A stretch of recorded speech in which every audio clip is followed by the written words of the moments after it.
Hello everyone, welcome to my channel. This video is about business letters. सबसे पहले जानते हैं बिजनेस लेटर्स कौन सी लेटर्स होती हैं. A business letter is a letter from one company to another. Business letter जो होती है वो एक कंपनी से दूसरी कंपनी को और such organizations and their customers, clients और other external parties.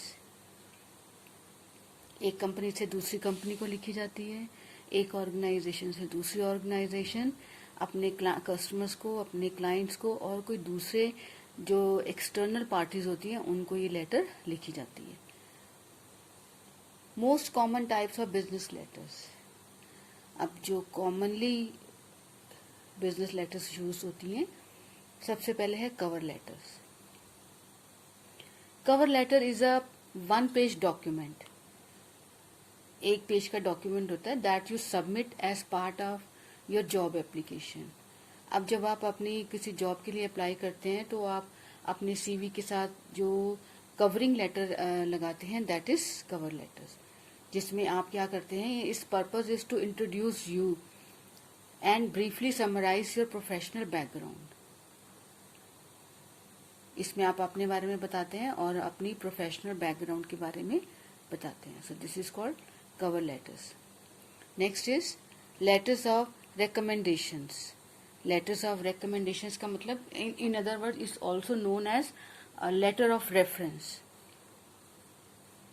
अब जैसे आप किसी को रेफर करते हैं, सपोजिंग आपके यहाँ कोई कुक काम कर रहा है बहुत सालों से, या कोई ड्राइवर है बहुत सालों से आपके यहाँ काम कर रहा है, तो आप उसको कहीं रेफर करते हैं कि भाई ये मेरे यहाँ इसने इतने इतने साल काम किया, बहुत अच्छा है, एफिशिएंट है, आप उसको रेफर करें.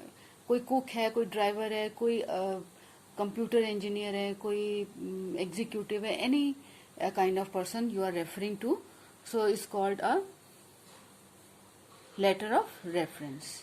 It's a document in which the writer, ये एक डॉक्यूमेंट है जिसमें जो राइटर लिखने वाला है assesses the qualities, characteristics and capabilities of the person being recommended. आप जिसको रिकमेंड करने जा रहे हैं, आप उसकी कैपेबिलिटीज, वो क्या कर सकता है, in terms of that individual's ability to perform a particular task और फंक्शन, कि ये इंसान ये काम कर सकता है. आप उस जो लेटर लिख रहे हैं उसमें आप सारा उसका बताएंगे कि that this person is able to perform this task, this person is able to perform this kind of, he has the ability to perform this kind of task or function. So this is called letters of recommendation. Next is interview follow up letters. Interview follow up letters after a job interview. आपने कोई एक job के लिए आप interview दे के आए हैं, तो if you send a thank you email और लेटर, आप उनको थैंक यू लेटर करते हैं, भेजते हैं, तो इसका जो नोट है, your follow up note, your follow up note is an opportunity. ये एक आपके पास मौका है टू री इनफोर्स योर स्ट्रेंथ. आप अपनी जो स्ट्रेंथ है, कैसे, एज एन एप्लीकेंट. आप एप्लीकेंट हैं जहाँ पे आपने जॉब के लिए इंटरव्यू दे के आए हैं, फिर जब आप उनको ये फॉलो अप लेटर लिखते हैं तो it shows, it affirms your interest in the position. जो आप पोजीशन के लिए आप इंटरव्यू दे के आए हैं, तो it reinforces your interest in the position. So this is called interview follow up letters. Next is offer letters. अब ऑफर लेटर क्या होती है, it's a document which is given to a candidate after he is selected for the position. जो interview देने के बाद जब कोई कैंडिडेट सेलेक्ट हो जाता है किसी पोजीशन के लिए, तो उसको ऑफर लेटर दी जाती है, जिसमें सारी उसकी सैलरी, कोई कॉन्ट्रैक्ट है, कोई बॉन्ड है, वो सारा उसमें डिटेल्स में सब कुछ लिखा होता है, तो उसको हम ऑफर लेटर्स बोलते हैं. Next is sales letters. अब सेल्स लेटर क्या होती है, it's a piece of direct mail which is design, मतलब ये इस तरीके से लेटर जो है वो डिजाइन की जाती है just to persuade the reader, मतलब जो पढ़ने वाला है उसको परसुएट करना है, उसको कन्विंस करना है. क्या करना है, convince to purchase a particular product, अब सपोजिंग कंपनी ने कुछ लॉन्च किया है, कोई न्यू प्रोडक्ट लॉन्च किया है, या any product which is new in the market and they want to sell it. अब उसके लिए उनके पास कोई सेल्समैन नहीं है। In the absence of a salesman, तो वो क्या करेंगे कि एक डायरेक्ट मेल या लेटर उसको डिजाइन करेंगे so that the reader is convinced to purchase that particular product और ब्रांड और service in the absence of a salesman. So that is called sales letters. उसके बाद है हमारी लेटर्स ऑफ कमेंडेशन। अब कमेंडेशंस आर मैसेजेस, ये ऐसे मैसेज हैं जो which are written to express gratitude and general recognition for a special deed.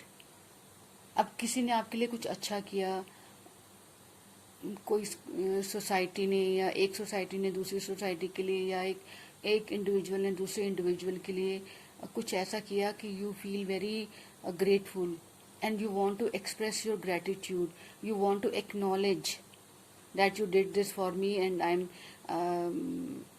I want to express my gratitude. So this is called letters of commendation. Then letters of resignation. अब resignation is written to announce. अब ये कब लिखे जाते हैं? announce किया जाता है the writer's intent. लिखने वाले की intention क्या है? To leave a position currently held. The position which he is currently holding or taking, he just want to leave the position.